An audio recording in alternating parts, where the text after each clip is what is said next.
Hello, this is Rob Richardson, and I'm going to demonstrate a systematic vocabulary instruction routine that can be used across age groups and subject areas. Sorry for the low budget production. I have a sock puppet. It's actually my sock who's going to represent the class. All right. Today's word is predict. What's the word, everyone? Predict.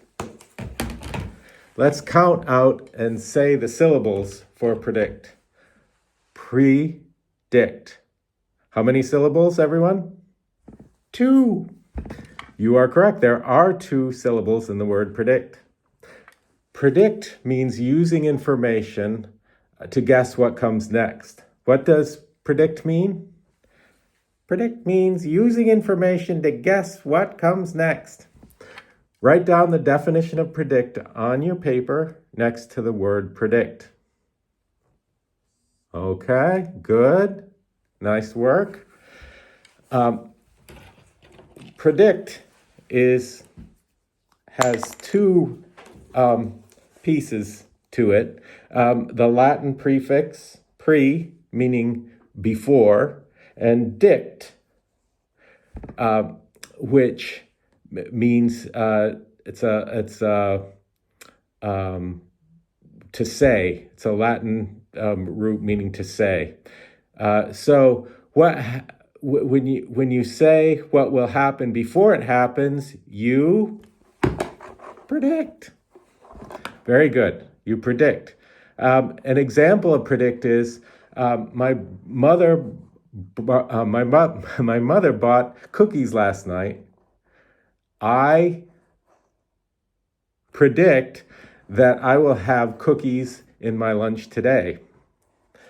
If it's cold outside, I would predict that I would need to wear turn to your neighbor and think about this. If it's cold outside, what would you predict you need to wear? Okay, very good. Thank you for completing that sentence.